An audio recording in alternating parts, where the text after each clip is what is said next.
Hello and welcome to the Kick Butt tutorial on how to use the sound system with the iPad. Right here was the typical screen that comes up when you first fire up the iPad program for the X32 system. On the top here, the section up here on the top gets you to the different groups of the mixing board. For example, this first block is channels 1 through 8. The second block is channels 9 through 16, 17 through 24, 25 through 32. And then you get to the auxiliary inputs there, and your effects inputs, your buses for your monitors, and your main outputs. Okay. Now, for most users, channels 1 through 8 will probably be all that you'll need, and I have them set up to where channels 1, 2, 3, and 4 are kind of tweaked out for vocals, and you can see they're labeled. It says Vocal 1, Vox 1, Vox 2, Vox 3, Vox 4. Then the second 4 channels are DI inputs, where you can use them for you can connect a direct box to it to connect an acoustic guitar, a keyboard, or what have you. You could actually plug a microphone in there too if you need an extra mic. It wouldn't really matter. And then on channel 13, 14, 15, and 16 are set up as stereo channels for playback. For like if you have a DJ, for example, that has a stereo output off as a DJ mixer, or another iPod playback, they would be set up here, and you can see that they're grouped together. Both channels move up and down together. Oops, there, like that. Okay, and that makes it a lot easier, so you don't have to deal with two separate settings. They automatically move at the same time together. Okay, now when you're on, let's say, channel 1, you got a microphone on channel 1. This is your volume control, obviously, for your the volume of the mic. And right there where it comes up is a pretty nominal setting, -5 dB. Is usually pretty good. At 0 dB right there is pretty hot. You can go a little hotter if you needed to, but it's it's pretty hot mic right there.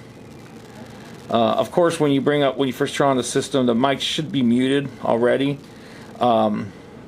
Whenever you plug in a microphone or unplug the microphone, you want to make sure the channel is muted, so you don't get a pop when you plug it into the mixer.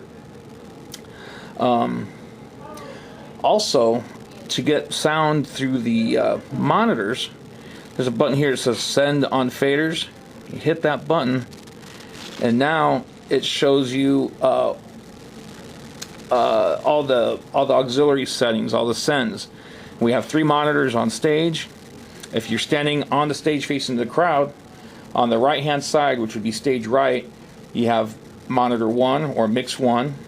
The center monitor is mix 2, and the one onto your left, stage left, is mix 3, monitor 3. And as you push these buttons here on the top, 1, 2, and 3, those are the settings that affect that particular monitor. For instance, I'm on channel 1 right now. For monitor mix 1, this shows me all the levels of each microphone that are going to that monitor. So let's say you have a singer standing right in front of monitor 1 and they can't hear themselves. Well, you turn this microphone up on monitor 1. But if they also want a little bit of the other singers, you can bring those in too as well, and those will all come out of monitor 1. Now the same thing applies. You go over to mix 2.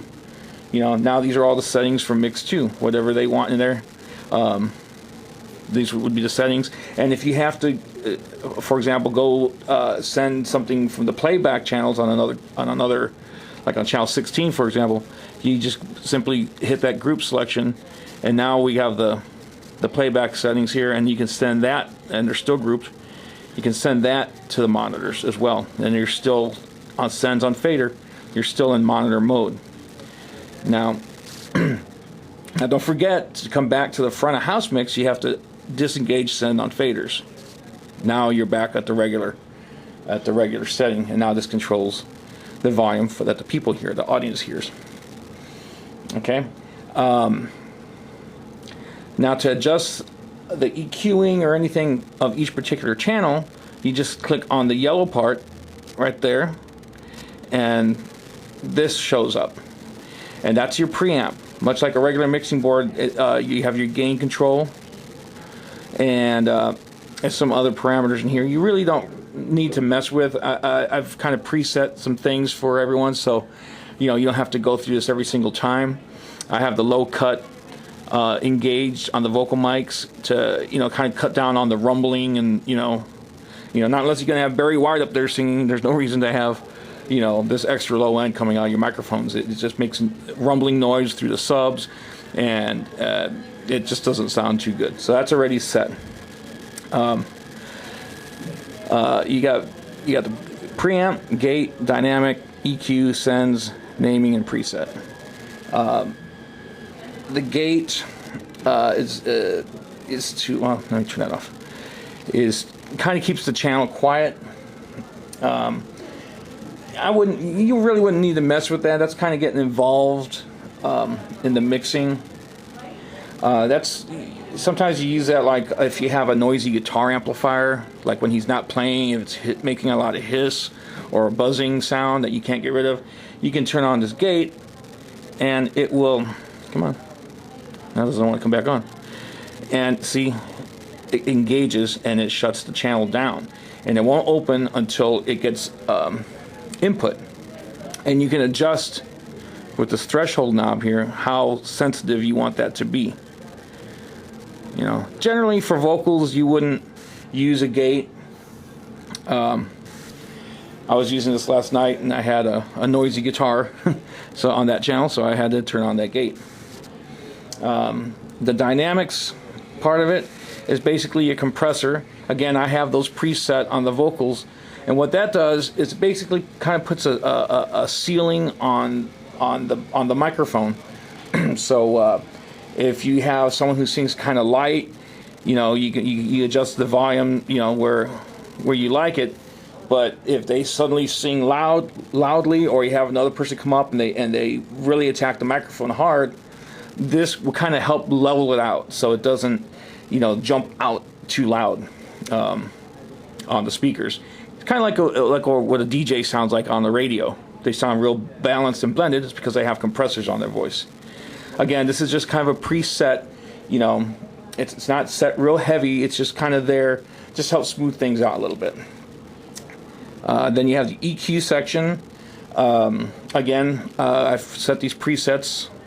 There were some problem areas with feedback that I've kind of notched out already.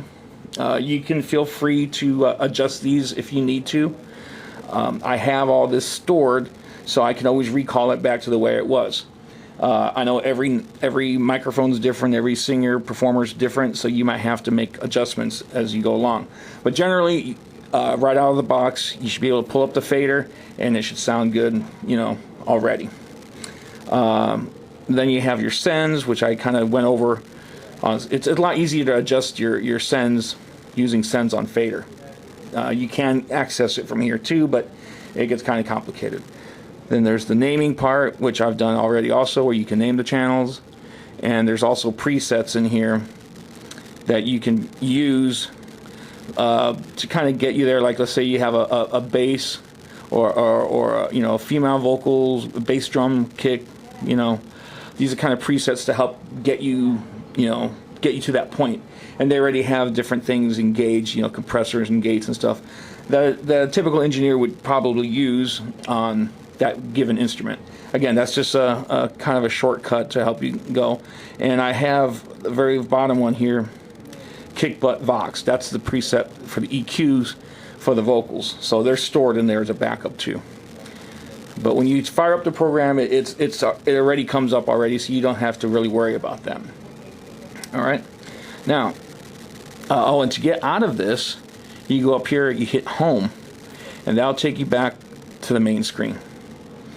Okay. Now, a lot of people always ask, how do you turn on the effects? How do you get the reverb? How do you get the delay going? And the biggest mistake I've been seeing people do with the system is they'll jump over here to effects and they'll adjust it from here. Or they'll come over here where it says reverb and delay and they'll adjust it there. You shouldn't have to ever adjust this part here. These are just the main returns for the effects. In other words, the master level. The proper way to adjust for your effects is back on the individual channel. And we have the effects on, you can go to send on faders. That's how you would access the effects as well.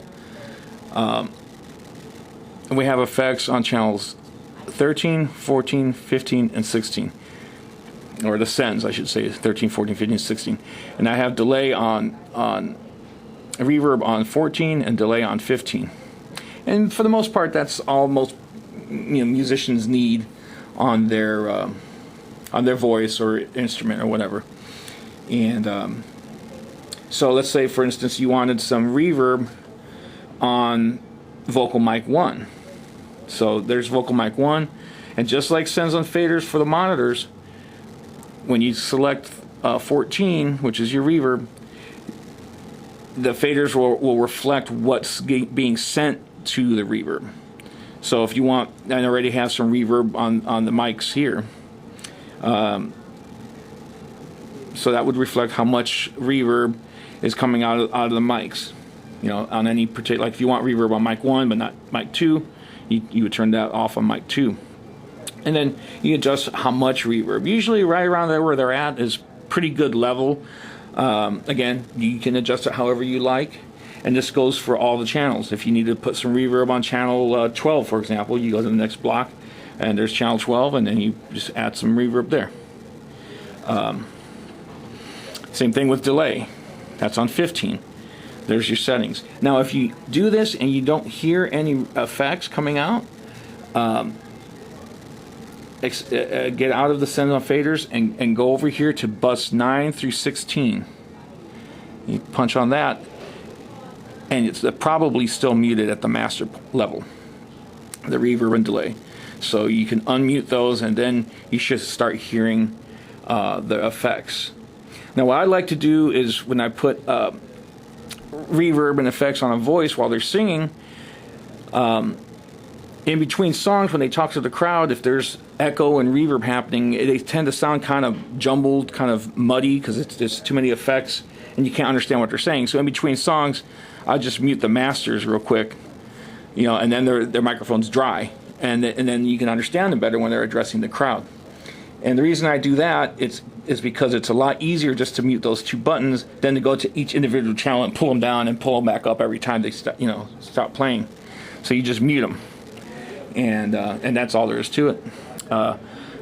There's effects 1 and effects 4, which you can use for something else, but right now we don't really have anything assigned to them. That'd be getting more involved if you wanted to do something really heavy. But generally, the reverb and delay should get you going pretty good. Okay, back to home. Okay, and the masters, the main right here, that's your master output. There's the left, right are the main speakers that are hanging from the ceiling, and this main C is the masters for the subs. I had someone the other day text me because he couldn't get the subs working, and they were muted like that. Somebody had muted them and didn't unmute them, so the next guy came in and couldn't figure out why the subs weren't working. Well, that's why, because they were muted right there. So generally, things should... I come in every Sunday to do Spoken and Heard, and I always reload the system back to where it was, and I check, because I know people use it throughout the week and things get changed, and so I try to start it back off again where it was. And like I said, somebody had left that muted, so he was kind of having some problems, and then we talked it through and figured out that's what the problem was.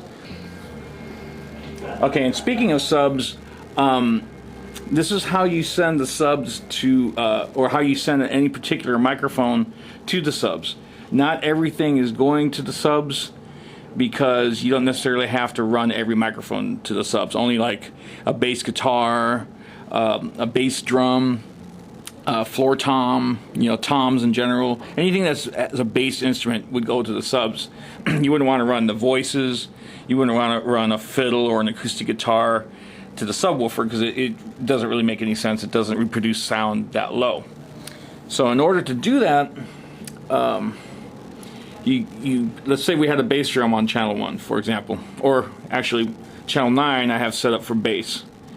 You go to this setting here where it says config preamp, and this button here, you notice how it's already engaged, this mono C, that will send the signal to that sub output, and this is the volume. This is how much of it you want it to go to the sub. So you can control each individual instrument, accordingly. So you can, the bass player could be playing, and while they're playing, you can bring this in, and you'll notice the bass will get deeper. You don't necessarily have to turn the low end up here on the EQ, because you'll notice once you kick in that sub, it's going to get a lot bassier. Believe me, you'll hear the low end, and that's how you do it. And you can do that with whatever channel might need. Also, the playback tracks go to the sub as well. Like for music, like if people bring in their iPod or whatever, or a DJ, you want to run it into the subs too, because it has to be full range because they have bass and everything as well. Okay, that's the subs. I did want to mention, going back to the effects, a lot of people will touch on these icons up here. Now these icons, the home button of course brings you here. The detail takes you there, just like if you press any one of these yellow buttons here. Now a lot of people will go to the effects to adjust the effects, and that's not what this is for. This is the setup of the effects. That's already stored in there. Effects 2, which is channel send 14, is the reverb. Effects 3, which is send 15, is your delay. And you shouldn't have to go into there unless you want to adjust the reverb time or the delay time manually. You can. Right now it's just kind of at a general setting. Again, this does not turn the volume up or down of the effects. Okay, you do that back here at the home. You go to send on faders, and you select 14 for reverb or 15 for delay, and that's where you adjust it. So your primary functions are going to be at your home page, the details, which is the same as hitting each individual channel, bus 9 through 16. Bus 9 through 16 are your effects, where you can mute them, and I think that's about it. The mains, you shouldn't have to mess with the mains. They're always on. We mute the channels before we unplug them or plug them in, so there's no popping sounds. That's just always a good safety precaution. Oh, one last thing I do remember. Somebody was asking how you can control the volumes for each individual speaker. Like if you want it louder on one side of the room and not on the other side of the room. Well, that's very simple. All you have to do is go to the main over here and see this white and red looking thing here. That's your balance. So you can grab that line and I don't know if you can see that on the camera, but you can pan it to the left or to the right or anywhere in between. And that was just like the balance control on your stereo. It will move the sound from the left to the right. So let's say you only have people on the side of the room where the stage is, and there's nobody on the other side, and you don't want too much sound going that way. You can just pan it to the left, and that should take care of that. But generally it's left in the center. But that's it. That's the tutorial. I hope this helps out. And again, if you have any questions, just ask for Ernie. Contact Ernie on Spoken and Heard Sunday nights, and I'll see if I can correct it. Thanks again. Thanks for watching. Bye bye.